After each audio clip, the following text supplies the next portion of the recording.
Բարի երեկո եւ բարի գալուստ հայկական ժամանակ տաղավարում զրուցելու եմ հասարակական քաղաքական գործիչ Գարեգին Միսկարյանի հետ։ Բարև ձեզ, պարոն Միսկարյան։ Պարոն Միսկարյան, վերջին ամիսների ընթացքում պարբերաբար լսում ենք ամենատարբեր հայտարարություններ Ռուսաստանի Դաշնության կողմից, նախընտրական շրջանում, հետընտրական շրջանում,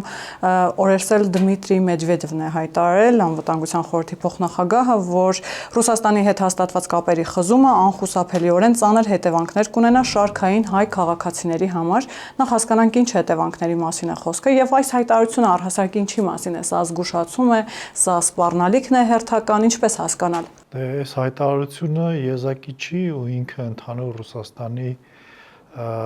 այսպես կոչված հետխորհրդային հանրապետությունների հետ վարվող քաղաքականության գծի մեջ սովորական դարձած երևույթ է արդեն։ Խնդիրը այն է, որ Ռուսաստանը որոշել է ժողովրդավարացման ուղուց հեռանալ 2000-ական թվականներին եւ բռնել է աշխարհում, այսպես ասած, իր դիրքը պահելու համար կայսրության վերականգնման ճանապարհը, իսկ այդ կայսրությունը հնարավոր է վերականգնել առաջի հերթին իրենց պատկերացմամբ կորցրած հողերով, տարածքներով, բայց այդտեղ խնդիրը այդքան տարածքները չեն զուտ քառակուսի կիլոմետրերի առումով, որտեղ պարզ է, որ Ռուսաստանը առանձնապես իր տարածքները չի կարողանում յուրացնի, մնաց որ տարածքի համար պատերազմներ վարի եւ փորձի ճնշել այլ պետություններին։ Խնդիրը այդ տարածքների աշխարհաքաղաքական դիրքը եւ այդ տարածքներում ապրող մարդկային ռեսուրսներն են, որի պակասը ունի Ռուսաստանը։ Եվ այսպես կոչված բազմավեկտոր աշխարհում իր տեղը զբաղեցնելու համար Ռուսաստանը կարիք ուներ Չինաստանի եւ ԱՄՆ-ի որպես այլընտրանք կամ երրորդ կողմ, ու ինչ որ չափով նաեւ Եվրոպային դառնալու այդ Ուկրաինայի, Հարավային Կովկասի եւ Միջին Ասիայի տերը, այսպես ասած, եւ դրանով բանակցային սեղանի շուրջ որպես հավասար հանդես գալ ԱՄՆ-ի եւ Չինաստանի հետ։ Եվ մեծ հաշվով 20 թվականի պատերազմը այդ ընթացքի ավելի ճիշտ դասվել է 14 թվականին Ղրիմի անեքսիայով եւ դրա շարունակությունն էր 20 թվականի պատերազմը։ Ղրիմը եւ ինչու ոչ նաեւ Դոնբասում որոշ տարածքներ գրավելուց հետո Ռուսաստանը որոշեց, որ ժամանակն է դեմքով դեպի Հարավային Կովկաս կանգնելու եւ Ադրբեջանին օգնեց, վստահ եմ դա պայմանագրերով արդեն ամրագրված գործընթաց էր, Ադրբեջանին օգնեց ավելի շատ ոչ թե Ադրբեջանին օգնեց, այլ մեզ խանգարեց պատերազմում իր կողմից Հայաստանում նշանակված եւ գործող գեներալիցետով եւ Ղարաբաղում 5-րդ Չարասյան իր ներկայացուցիչներով։ Այսինքն Ռուսաստանին պետք էր նման ելք պատերազմում։ Այո, պետք էր, որպեսզի Հայաստանը պարտվի, որպեսզի Հայաստանը կախման մեջ լինի, որտեղ 18 թվականի ընտրությունները կայսրական ոչ թե ընտրությունները, այլ իրադարձությունները կայսրական պետության համար անընդունելի իրադարձություններ են։ Կրեմլի համար կա լեգիտիմ իշխանության մի աղբյուր, դա Կրեմլն է։ Մյուս բոլոր դեպքերում, եթե դրանք ժողովրդի կողմից ընտրված իշխանություններ են, դա անընդունելի է։ Եվ այդ փաստի հետ մենք առերեսվել ենք եւ Վրաստանում Սաակաշվիլու գալով եւ Ուկրաինայում, երբ որ հեղափոխություն եղավ, հա, եւ Հայաստանում 18 թվականին ու 20 թվականի պատերազմում Կրեմլի նպատակն էր մի կողմից Ղարաբաղը տալ Ադրբեջանի վերահսկողության տակ, ունենալ այնտեղ սեփական խաղաղապահներ, այսպես ասած, եւ դրանով Ադրբեջանին համոզել կամ շահագրգռել, որպեսզի Ադրբեջանը Հայաստանի եւ Վրաստանի հետ մտնի միութենական պետության մեջ։ Մյուս կողմից Հայաստանում իշխանափոխության հասնել եւ ունենալ իր կողմից նշանակված ղեկավար, որպիսի այլ ժողովուրդների մոտ էլ ցանկություն չառաջանա նման ճանապարհով իշխանություն ձևավորել։ Հիմա այս ամբողջ պատմության մեջ Դմիտրի Մեդվեդևի այդ հարցը կամ այդ հայտարարությունը կամ Վլադիմիր Պուտինի կամ Ռոսխոս Նազորի հայտարարությունը, դրանք ամբողջը այդ այսպես ասած լայն պատերազմի առանձին փոքրիկ բաղադրիչներ են, որոնց հետ իհարկե չի կարելի հաշվի չնստել, բայց երբ որ դուք գիտեք, որ դա գլոբալ ռազմավարության մաս է կազմում, որպես քաղաքացի, որպես Հայաստանի բնակիչ, արդեն այլ հայացքով ես նայում եւ այն տագնապը, որ իրենք փորձում են սերմանել նման հայտարարություններով, այդքան ուժեղ չի ազդում գուցե, եթե այլ դեպքում դա չպատկերացնեի։ Պարոն Միսկարյան, բայց այդ տագնապը որտեղից է գալիս հետընտրական շրջանում, նախընտրական շրջանում։ Կարող ենք ասել, որ հաշտ չեն ընտրությունների արդյունքների հետ, հաշվի առնելով նաև, որ առաջի դեմքի մակարդակով շնորհավորանք չի եղել եւ հայտնի հանդիպումը, որի մասին Նիկոլ Փաշինյանը նախընտրական շրջանում խոսում էր, կարծես թե այդ հանդիպման մասին էլ որևէ նորություն չկա, ինչու է ձգձգվում թե շնորհավորանքը, թե հանդիպումը։ Չէ, ոչ թե հաշտ չեն ենթադրաբար, այլ հաշտ չեն միանշանակ, այսինքն այստեղ երկրորդ կարծիք չկա։ Ինչու է այսքան սրվել այս ամբողջ գործընթացը, որովհետև Ռուսաստանի սպառնալիքները եւ Ռուսաստանի նկարտումներին դիմագրավելու համար Նիկոլ Փաշինյանը այլ ճանապարհ քան փորձել հարաբերությունները կարգավորել Ադրբեջանի հետ, որովհետև Ռուսաստանը ուղիղ լծակ, այդպես ասած, բացի տնտեսական եւ քաղաքականը, նաեւ ռազմական լծակ ուներ Ադրբեջանի միջոցով եւ փորձելով Ադրբեջանի հետ ինչ որ թեկուզ կարճաժամկետ կամ ինչ որ պայմաններով ժամանակավոր խաղաղության հասնել, դա հակառակ Կրեմլի կամքին է եւ մի կողմից ուրեմն Նիկոլ Փաշինյանի գործողությունները ուղղված Ադրբեջանի հետ հարաբերությունները կարգավորելուն, մյուս կողմից արևմուտքի հետ հարաբերությունները խորացնելուն միտված քայլերը, որը էլի Նիկոլ Փաշինյանը անում է սեփական իշխանությունը պահելու համար, որտեղ Կրեմլը չի հանդուրժում հենց կոնկրետ Նիկոլ Փաշինյանին որպես ժողովրդի ընտրյալ։ Հասկանում ենք, այսինքն այստեղ խնդիրը քաղաքացիական պայմանագիր կուսակցությունը չի, Հայաստանը չի, հայ ժողովուրդը չի, մարդ, որը ընտրվել է ժողովրդի կողմից եւ ղեկավարում է այս պետությունը, ցավոք սրտի մեր հանրապետությունը դեռ այդպես ինստիտուցիոնալ կայացած չի, որովհետեւ մենք կարողանանք ինստիտուտների մակարդակում հակադրվենք, բայց այս դրվագով կոնկրետ անձի խնդիր է։ Կոնկրետ Նիկոլ Փաշինյանի անձով է պայմանավորված Ռուսաստանի ագրեսիվ վարքագիծը, որովհետև այդ անձի գոյությունը իշխանության ղեկին սպառնալիք է Ռուսաստանի կայսրական նկարտումներին։ Հասկանում ենք, չէ՞, եթե Հայաստանը իր ժողովրդի կողմից ընտրված իշխանությունով լավ կամ վատ, բայց կարողանում է առաջ գնալ, զարգանալ եւ դա վառ օրինակ է դառնում Ռուսաստանի այլ սուբյեկտների համար, Ռուսաստանը ներսից կարող է պայթել։ Դրա համար որևէ կերպ թույլ տալ, որ Ռուսաստանը արևմուտքի հետ ինտեգրվի եւ տնտեսական առաջընթաց ունենա եւ բարեկեցության որակը բարձրանա եւ Հայաստանը նկատի ունի։ Հայաստանում, այո, դա ուղիղ սպառնալիք է Ռուսաստանին։ Ռուսաստանի ժողովուրդների համար դա ոնց են բացատրելու, ինչ, այսինքն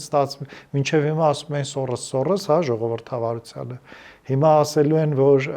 ինչ եղավ, այդ Սորոսը գնաց Հայաստանը ծաղկացրեց։ Պարոն Միսկարյան, այսինքն մոտավորապես նույն բանը, երբ հեղափոխությունից հետո տեսանք, որ Ռուսաստանի տարբեր շրջաններում մարդիկ այսպես պաստառներով դուրս էին գալիս եւ վանկարկում են խացին կակ Արմենիա, այսինքն այդ սցենարից էլ են վախենում։ Այո, անշուշտ դա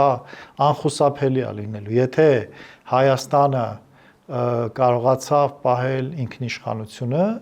դա նշանակում է, որ Ադրբեջանն էլ է կարողանալու պահել ինքնիշխանությունը Ռուսաստանի դեմ, այսինքն ռուսական հնարավոր օկուպացիայից եւ մյուս կողմից Վրաստանն էլ կազատվի, հուսով եմ, բայց ամեն ինչ որոշվում է ցավոք սրտի ոչ մեր մոտ եւ մեր միջոցով, ամեն ինչ այսօր որոշվում է Ուկրաինայի ճակատում։ Ուղղակի ես Այսինքն Ուկրաինան նաեւ մեզ համար է կռվում, ճիշտ եմ հասկանում։ Անշուշտ, Ուկրաինան կռվում է բոլոր այսպես կոչված հետսովետական պետությունների համար, հետսովետական պետությունների անկախության համար։ Այլ հարց է թե այդ պետությունները ինչպես են կարգավորում, կազմակերպում իրենց ներքին կյանքը, բայց որպեսզի ռուսական գաղութից հնարավոր լինի ազատվել, անհրաժեշտ է Ուկրաինայի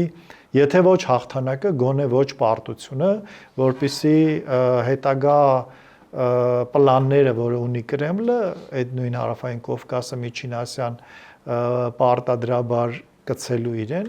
չիրականանան։ Իսկ դրա նախադրյալները դուք տեսնում եք, պարոն Միսկարյան, նկատի ունեմ, որ Ուկրաինան գոնե թե չպարտվի։ Իհարկե տեսնում եմ, այն մարտավարությունը, որ որդեգրել է Ուկրաինան, էներգետիկ ճգնաժամի առաջ կանգնեցնել Ռուսաստանին, դա շատ արդյունավետ մարտավարություն է, ասեմ ավելին, այսօր ժամեր առաջ հայտարարություն եղավ, որ Վլադիմիր Զելենսկին առաջարկել է խորքային հարվածներ չհասցնել եւ Կրեմլը մերժել է այդ առաջարկը, համարելով դա թուլության նշան եւ Ուկրաինայի պարտվողականության ավելի ճիշտ Ուկրաինայի թուլության դրսևորում եւ դրանով իսկ հույս է կապում, որ կկարողանա պարտադրել իր պայմաններով զինադադար օրինակ, ինչը ես կարծում եմ շատ խելացի մանևր է Ուկրաինայի կողմից, ես վստահ եմ, որ այդ դրոնների արտադրությունը եւ իհարկե մարդասիրական բաղադրիչ ունի այդ առաջարկը, հա, այսինքն պատերազմ գոնե միայն առաջնագծում լինի եւ անմեղ զոհեր չլինեն թե ուկրաինական խորքից թե ռուսական։ Բայց մյուս կողմից հասկանալի է, որ Ուկրաինան հաղթելու մի ճանապարհ ունի եւ դա էներգետիկ ենթակառուցվածքները ոչնչացնելն է, ինչը իր մոտ հաջողությամբ ստացվում է, այլ այս հայտարարությունը ընդամենը թուլություն ցույց տալու նշան է, որպեսզի շարունակի, ասի, տեսեք, ես ձեզ առաջարկում եի խորք չխփենք, դե լավ, որ ուզում եք խփենք, մենք էլ կխփենք ու խփեն ու քանդեն, ոչ թե պարտադրեն, որ Ռուսաստանը ստիպված լինի նորից շահարկել միջուկային զենքի սպառնալիքով հարցեր լուծելու։ Լավ, պարոն Միսկարյան, քանի որ հայտարարությունները հիմնականում նրա մասին են, որ Հայաստանը հիմա գնում է դեպի Եվրամիություն, հանրաքվե անցկացրեք, այդ մասին իդեպ նաև Վլադիմիր Պուտինն էր հայտարարում, ձեր խոսքից ես հասկացա, որ հիմնական մտահոգությունը այն չէ, որ Հայաստանը անդամակցում է Եվրամիությանը կամ գնում է դեպի Եվրամիություն, բոլորս էլ հասկանում ենք, որ դա շատ երկարատև process է։ Այս փուլում ինչից է, այսպես ասած, վախենում կամ ինչից է ուզում հետ պահել Ռուսաստանի Դաշնությունը Հայաստանին եւ նաեւ Մեդվեդևը քանի որ խոսել է նաեւ որ այստեղ ապօրինի բռնաճնշումներ են իրականացվում ընդդիմադիր գործիչների նկատմամբ, այս անգամ խոսել է Գագիկ Ծառուկյանի մասին, ասել է բոլոր այն ուժերը, ովքեր ռուսամետ են որոշակիորեն մեր հետ համագործակցում են, Նիկոլ Փաշինյանը Եվրամիության հետ համատեղ որոշել է մաքրել այդ ուժերին, ճնշումներ, բռնաճնշումներ, գիտեք, ամիսներ առաջ Վլադիմիր Պուտինը խոսում էր նաև Սամվել Կարապետյանի մասին, սա ինչ միտում է, պարոն Միսկարյան, երբ այսպես Ռուսաստանի Դաշնությունում շատ մտահոգված են Հայաստանի Հանրապետության այսպես ընդդիմադիր գործիչներով, որոնք ըստ իրենց շատ ճնշված են եւ կյանքի համար անհամատեղելի պայմաններում են գտնվում։ Դուք այդ պայմանները տեսնում եք։ Երկու առանցքային հարց կա ձեր հարցի մեջ։ Մեկը դա ինչու է Ռուսաստանը անում այն ինչ անում է հիմա եւ դրա պատասխանը հետեւյալն է, որ Հայաստանը ինչքան գնա այսօր մեծ խմբականը կա Ծիրանի արտահանվել Լեհաստան։ Ես չեմ ասում, որ դա Հայաստանի տնտեսական խնդիրների լուծման բանաձևն է, ուզում եմ ճիշտ հասկանանք, բայց այն փակ շուկան, որը մեր համար անհասանելի է թվացել եւ մենք համոզված ենք եղել, որ մենք տեղ չունենք Եվրոպայում կամ մեզ համոզել են, որ մենք տեղ չունենք Եվրոպայում, այսօր այդ միֆը ջարդվում է, ինչ շատ կարեւոր է։ Եվրոպա, Միացյալ Էմիրություններ, Սինգապուր։ Այո, այսինքն կա աշխարհում շուկա, կա 8 միլիարդ բնակչություն, դրանից 140 միլիոնն է որ Ռուսաստանն է եւ եթե այնտեղ կա ինչ որ միջատ, որը կարա վնասի ռուս ազգաբնակչությանը, օքեյ, մենք էլ կարտահանենք Լեհաստան։ Բայց խնդիրը որն է, որ ժամանակի ընթացքում այդ կապերը տնտեսական, քաղաքական ավելի են ուժեղանալու եւ դա թույլ է տալու Հայաստանի լինել ավելի անկախ ռուսական ազդեցությունից։ Դրա համար Ռուսաստանը ամեն ինչ անում է այստեղ ապակայունացնելու համար։ Այսինքն այդ տնտեսական իբր պատժամիջոցները, այդ քաղաքական հայտարարությունները, այդ ռազմական ու այդ ռոպագանդիստական հայտարարությունները, որ իրենց պետական հեռուստատեսությամբ մենք լսում ենք, այդ ամբողջը մի նպատակ ունի։ Հայ հասարակության մոտ առաջացնես հուսալքության, հիասթափության, անկայունության տրամադրություններ։ Ինչի է դա պետք։ Դա պետք է հաջորդ ընտրություններում սեփական քաղաքական ուժերի հնարավորությունները մեծացնելու համար։ Հիմա առաջի հարցը, իսկ ինչ վերաբերում է ավելի ճիշտ առաջ չէ, մյուս հարցը ձեր հարցի, մյուս բաղադրիչը։ Ինչ վերաբերում է Հայաստանում գոյություն ունեցող պրոռուսական քաղաքական ուժերին։ Դեռ 1500-ականներից հայտնի է, որ ամենաէժան ճանապարհը գաղութները կառավարելու այնտեղի քաղաքական էլիտան սեփական բռի մեջ պահելն է եւ Ռուսաստանը այդ ձևով 200 տարուց ավել իշխում է մեր տարածաշրջանում։ Հետևաբար զարմանալի չի, որ երբ որ Հայաստանում իշխանությունները փորձում են մաքրել ոչ թե պրոռուսական, այլ հենց ռուսական քաղաքական ուժերից, Ռուսաստանի մոտ ցնցումներ են առաջանում, որովհետև դա իր համար ամենաէժան եւ ամենավստահելի ճանապարհն է Հայաստանում իշխանություն հաստատելու, սեփական օրակարգով, սեփական իշխանությունը հաստատելու օրակարգով։ Հետևաբար տրամաբանական է, որ մարդիկ անհանգստանում են, հայտարարություններ են անում, բայց ես պետք է ասեմ, որ շատ մեղավոր եմ համարում գործող իշխանություններին, որ մենք 8 տարի կորցրել ենք, չի ասի դե անիմաստ ինչ որ բաներ արվել է կամ գուցե այդ դրա հնարավորությունը չի եղել կադրերի եւ այլ մասնագետների բացակայության պատճառով, բայց դրանք զուտ արդարացումներ են, որովհետև ակնհայտ էր, որ եթե Հայաստանը ուզում է լինել ինքնիշխան, պետք էր սկսել փոփոխություններ համակարգից եւ առաջինը քաղաքական համակարգից։ Այսինքն քաղաքական դաշտը պետք էր մաքրել, բայց մենք տեսանք, որ գործող քաղաքացիական պայմանագիրը սկսեց դաշինքներ կազմել Բարգավաճ Հայաստանի հետ, ես իմ տարբեր կասկածելի ծագում ունեցող կապիտալի հետ եւ այլն, ինչը բերեց հանգեցրեց նրան, ինչին մենք այսօր ականատես ենք։ Հիմա այսօր այդ մաքրելու process-ն է, պարոն Միսկարյան, քանի որ նաև վարչապետը հայտարարեց, որ նախկինում երբ փորձել են քրեա-օլիգարխիկ տարերը, այսպես ասած, արմատախիլ անել, արտաքին միջամտություն է եղել, ճնշումներ են եղել, ազգային անվտանգությանը սպառնացող ընդհուպ։ Հիմա այդ վտանգները չկան եւ իրենք գնալու են այդ քրեա-օլիգարխիկ տարերը մաքրելու, նախկիններին ճանապարհից հեռացնելու ճանապարհով։ Ես ենթադրում եմ, որ խոսքը նրա մասին է, որ Ռուսաստանից ուղիղ հասկացրել են կամ ասել են, որ եթե իրենց հովանավորյալ քաղաքական ուժերի նկատմամբ զտում իրականացվի կամ օրինակ Քոչարյանին, Ծառուկյանին, Կարապետյանին, ապա հնարավոր է, որ Ադրբեջանի կողմից ագրեսիա տեղի ունենա, օրինակ այդ նույն ձևով Սերժ Սարգսյանին մի գիշերվա մեջ ստիպեցին, որպեսզի ստորագրի ԵԱՏՄ մտնելու փաստաթուղթը։ Այսինքն ես դա չեմ բացառում, ավելին ասեմ, ես հակված եմ կարծելու, որ հենց այդպես էլ եղել է։ Բայց դա արդարացում չի, էլի։ Այսինքն ասել, որ դե ինձ ասեցին մի արա թե չէ վատ կլինի, վատ մեկ ալ իրելու էր, այսինքն պետք էր անել, պետք էր հեղափոխության այդ ներուժը ոչ թե մսխել, ժամանակ վատնել ինչ-որ կոսմետիկ փոփոխությունների ձևական ժողովրդավարության վրա, այլ պետք էր հենց սկզբից այդ ռեֆորմները անել, որտեվ հեղափոխությունն է, որ տալիս է այն լեգիտիմ մանդատը, որը թույլ է տալիս նման կտրուկ փոփոխությունների։ Մյուս բոլոր դեպքերում դա դիտվում է որպես հակաժողովրդավարական գործունեություն, որովհետև եթե 5 տարի առաջ այդ ուժերը ժողովրդավար էին, հիմա հանկարծ դառան գործակալ, ուրեմն մի բան այն չի էլի ձեր մեր եւ մեր ղեկավարության հետ, բարձա չէ։ Իհարկե աշխարհաքաղաքական իրողություններն այնպիսին են, որ ամեն ինչ անկայունացել է եւ Եվրոպան էլ շատ երկակի ստանդարտներով է նայում նույն ժողովրդավարությանը եւ աչք են փակում այդ թվում նաեւ ռուսական ազդեցությունից թույլանալու նպատակով իրականացվող բռնություններին, բայց ես կարծում եմ, որ մեր ճանապարհը ազատվելու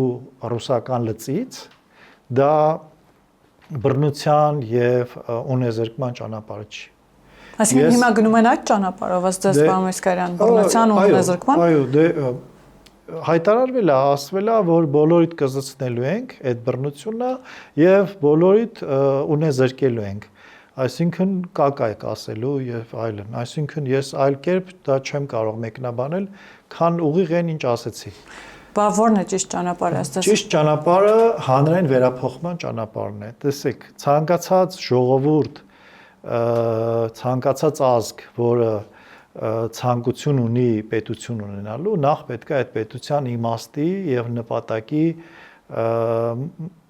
նպատակը հասկանա, հա, մեր այն գաղափարական հենքը, որը առաջարկում է գործող իշխանությունը կամ քաղաքացիական պայմանագիր կուսակցությունը Հայաստանի Հանրապետության 29000 քառակուսի 20743 հա քառակուսի կիլոմետր տարածքը եւ դրանից առաջ Սերժ Սարգսյանի քարտեզը իրարից արժեբանորեն չեն տարբերվում։ Հիմա դուք կասեք, որ այդ քառակուսի կիլոմետրեր այնտեղ Ադրբեջանի հարց կար եւ այլն, բայց դա այդպես, այսինքն գաղափարական առումով այդ ոչ մի բանը, դրանք նույնն են։ Դրանք պետության իմաստը հողին կապելու փորձ է։ Այն դեպքում էլ ասում ենք մենք Տիգրան Մեծից սկսած առաջին անգամ գրավել ենք տարածքներ կամ մեզ վերադարձրել ենք տարածքներ եւ այլն, դրանք բոլորը միֆեր են։ Հա, եղել էր պատերազմ, ինչ որ զինադադար եւ այլն, չեմ ուզում արժեզրկել, բայց պետությունը պետքա մարդու մասին լինի, պետքա մարդու համար լինի։ Մենք ունեինք մի իրավիճակ, օլիգարխիկ համակարգ, որտեղ մարդը չէր գնահատվում եւ արժեզրկված էր։ Հիմա ես չեմ ասում, որ նույն վիճակն է ինչ որ չգիտեմ 15-20 տարի առաջ էր կամ 30 տարի առաջ էր։ Բայց միևնույնն է, երբ որ մենք գաղափարի հիմքում դնում ենք միայն հողը եւ չենք խոսում, թե ինչպիսի մարդ է ապրելու այդ հողի վրա։ Մենք մարդուն կտրում ենք հողից, մենք նորից հողի մասին ենք խոսում։ Հիմա գործող իշխանությունների գաղափարական նարատիվը էլի հողի մասին է։ Եվ խաչմերուկը կոմունիկացիա է, խաչմերուկը սուբյեկտ լինելու մասին չի։ Խաչմերուկը դա ուրիշների կողմից քեզ օգտագործելու հնարավորություն է։ Քեզ գուցե շահավետ պայմաններով, բայց դա էլ պետության իմաստ չի։ Այսինքն մեր խնդիրն է վերաիմաստավորել այս պետությունը եւ այն ճանապարհը, որ բռնել է գործող իշխանությունը, դա այն ճիշտ ուղին չի, որը կարա թույլ տա, որ Հայաստանը ոչ թե ուղակի գոյատևի, այլ դառնա քաղաքակրթության օրան բառեզբուն իմաստով։ Ես սա վերամբարձ բառեր չեմ ասում, էլի։ Դրա հնարավորությունը կա, դրա հայեցակարգը մշակված է, դրա ճանապարհային քարտեզը կա, դրա Իսկ ինչու առաջարկներ չկան, պարոն Միսկարյան, որովհետև դաշտում կներեք, բայց տպավորություն է, որ քաղաքացիական պայմանագրի առաջարկն է քաղաքական իմաստով եւ մնացածը բոլորը ինչ որ պրոռուսական մնացածը հիմա ես ուզում եմ օրինակ դրա մասին հայտարարեմ, ես հայտարարում եմ դրա մասին։ Սրանից ավել բան ես չեմ կարող անել, քան ասել, որ ես ունեմ այս երկիրը առաջ տանելու գաղափարական հենքը, եթե հետաքրքրում եմ որ է քաղաքական ուժի, կարող եմ ներկայացնել, բայց ամբողջ հարցը այն է, որ եւ վստահ չեմ, որ դրա հասկացվելու է, որ ձայնը տեղը հասնելու։ Մյուս կողմից ես անում եմ այն ինչ որպես մարդ, որպես քաղաքացի, չգիտեմ, որպես վերլուծաբան։ Բայց քաղաքական դաշտում ես անում եմ քաղաքացիական դաշտում։ Ես փորձում եմ այդ գաղափարները իրագործել քաղաքացիական դաշտում, բայց առանց քաղաքականի շատ անարդյունավետ է, որովհետև ամբողջ ռեսուրսը այսօր Հայաստանը մեծ երկիր չէ, էլի, այստեղ չենք կարող ասենք դե լավ, չգիտեմ, Օհայոյում, որ դա չստացվեց, գնանք Արիզոնայում անենք։ Մի հատ Հայաստան է, ռեսուրսները կամ ռուսական ուժերի մոտ են, կամ իշխող ուժի մոտ են։ Այլ տեղ ռեսուրս, հատկապես եթե խոսքը քաղաքական եւ գաղափարական մասին է, չկա։ Հետևաբար ինչորով է պետք դա կյանքի կոչել, եթե ոչ, չգիտեմ, եթե ոչ փորձելով այդ համագործակցության։ Այսինքն դուք առաջարկում եք այդ ռուսական ռեսուրսները հեռացնել քաղաքական դաշտից, որպեսզի կայանան։ Ես առաջարկում եմ վերաիմաստավորել Հայաստանի Հանրապետության գոյությունը, էությունը։ Հայաստանի Հանրապետությունը տարածք չի, Հայաստանի Հանրապետությունը 29000 քառակուսի կիլոմետր չի, Հայաստանի Հանրապետությունը իրավաբանորեն միջազգային ճանաչված տարածք է, այդքան է։ Բայց դա չի իմաստը, հասկանում ենք, իմաստը հենց որ հողին կապենք եւ այդ հողը որոշի թե մենք ոչ էլ աշխարհագրական դիրքն է, որ ասեն դե մեր մոտից Իրանը, հիմա ինչ, եթե մեր մոտ Իրանը Արարատյան դաշտավայրում է, ուրեմն Սյունիքը կամ չգիտեմ Շիրակի դաշտավայրը էլ արժեք չի ներկայացնում, այստեղ խնդիրը ինչպիսի պետություն ենք մենք ուզում ունենալ եւ ինչ գաղափարի շուրջ է հնարավոր ձևավորել այդ հասարակությունը, դա ինքնորոշման գաղափարն է, բայց հիմա որ դուք ասեք ներկայացրու, դրա մասին ամբողջական փիլիսոփայական տրակտատ եմ գրել, ում դանեմ դա ներկայացնել։ Պարոն Միսկանյան, եւ վերջում հասկանանք այս հետընտրական շրջանում ամենատարբեր ուժեր դժգոհ են արդյունքներից, սահմանադրական դատարան են դիմել, գիտեք, սահմանադրական դատարանը արդեն քանի օր է քննում է այդ հայցերը ուղիղ եթերում երբեմն ընդհանուր առմամբ դուք ինչ եք կարծում վերջնական պատասխանը ինչպիսին կլինի, այսինքն ընդդիմության պահանջը հայցը կբավարարվի, թե այնուամենայնիվ ընտրությունների արդյունքները չեն չեղարկվելու եւ Ռուսաստանի կողմից այդ ընտրությունները չճանաչելը ինչպես նախորդիվ հայտարարել են որևէ բան փոխում է մեր իրականությունում եւ դա նաեւ ինչ հետևանք կարող է ունենալ հայ-ռուսական հարաբերությունների վրա, հաշվի առնելով որ վերջին շրջանում այսպես պարբերաբար մեզ հիշեցնում են որ մեզ կարող են դուրս դնել ՀԱՊԿ-ից, մեզ կարող են դուրս դնել ԵԱՏՄ-ից, սա էլ մեկ այլ հարց է, արդյոք Ռուսաստանը կգնա այդ քայլին, որ Հայաստանին դուրս դնի թե ՀԱՊԿ-ից, թե ԵԱՏՄ-ից, եւ ինչու է Նիկոլ Փաշինյանի խոսույթը նաեւ այս առումով փոխվել, որ մենք պիտի նաեւ հասկանանք ԵԱՏՄ-ն գոյություն ունի, թե չունի։ Այդ շատ պարզ է, թե ինչի է Նիկոլ Փաշինյանը այդ խոսույթը տանում եւ շատ ճիշտ է անում։ Իրականում այդ ՀԱՊԿ-ից եւ ԵԱՏՄ-ից եւ մյուս տեղերից դուրս գալու խնդիրը հիմա Վրաստանը, որ ԵԱՏՄ-ում չի, կարող է վատ է ապրում։ Մեր արտադրանքը այդքան շատ չի, որ մենք չկարողանանք սպառենք։ Մեր խնդիրը ներմուծման այն սակագներն է, որ օրինակ, չգիտեմ, նույն ցորենը կամ վառելիքը ներմուծում ենք, բայց ես ձեզ պետք է ասեմ, որ նույն ավտոմեքենաների վրա դրված մաքսատուրքերը, որ էլի ԵԱՏՄ-ով է սահմանվում, պակաս վնաս չի հասցնում մեր տնտեսությանը, քան ԵԱՏՄ-ից դուրս լինելը կլիներ։ Այսինքն Ռուսաստանը շատ լավ հասկանում է, որ ԵԱՏՄ-ից ՀԱՊԿ-ից դուրս գալը ազատելու է Հայաստանի թևերը եւ որպիսի կամ այդ զսպողակը, հա, որ մեր վզին գցած պահում են, չի լինելու եւ դա հնարավորություն է տալու Հայաստանին նոր գործընկերներ, նոր շուկաներ, ինչը առանց դրա էլ արվում է, բայց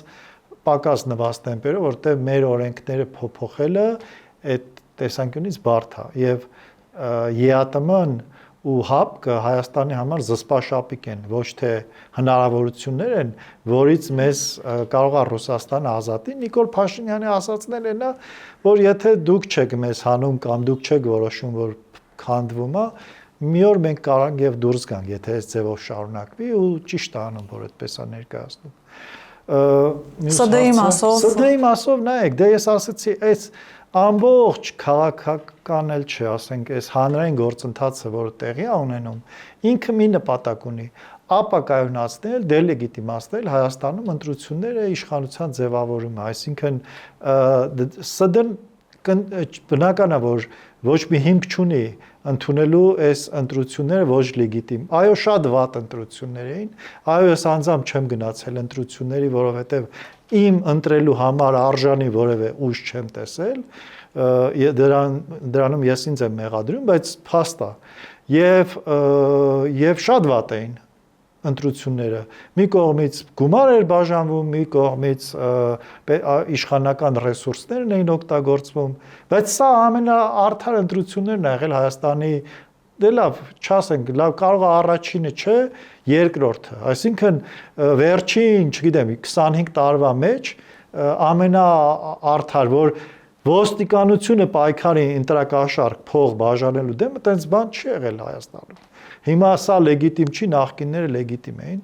Եվ հայ-ռուսական հարաբերությունների վրա որևէ հետևանք կունենա այս իրենց լռությունը կամ ընտրությունների արդյունքների չճանաչելը, պարոն Միսկարյան։ Չէ, ոչ մի հետևանք չի ունենա։ Հայ-ռուսական հարաբերությունների վրա ինչ հետևանք որ կարող էր լինել, արդեն եղել է։ Դա Նիկոլ Փաշինյանին չընդունելն է Կրեմլի կողմից եւ Նիկոլ Փաշինյանի հաջողելը համոզել այս ժողովրդին, որ ինքը ի վիճակի է Հայաստանը տանի դեպի ազատագրման։ Վերջ, այսինքն դրանից ավել Կրեմլը չի կարող ոչ մի բան անել։ Դրանից ավել ինչ քայլ էլ անի, Հայաստանի ազատականացմանն է ուղղված լինելու։ Հապկից դուրս կհանեն, Հայաստանը ավելի անկախ կդառնա, ԵԱՏՄ-ից դուրս կհանեն, Հայաստանը ավելի անկախ կդառնա, զորքերը կհանեն, Հայաստանը ավելի անկախ կդառնա, շուկան կփակեն, Հայաստանը ավելի անկախ կդառնա։ Մենք հասել ենք այն պիկին, որտեղ դրանից ավել միայն ուժով, զորքով պետք է մտնեին Հայաստան եւ գրավեն, բայց ցույց է տալիս փորձը, որ իրանք Ուկրաինայում չեն կարողանում խնդիր լուծել, հետեւաբար այդ առումով մենք անվտանգ ենք։ Շնորհակալ եմ, պարոն Միսկարյան։ Հիշեցնեմ, որ զրուցակիցս հասարակական քաղաքական գործիչ Գարեգին Միսկարյանն էր, կհանդիպենք։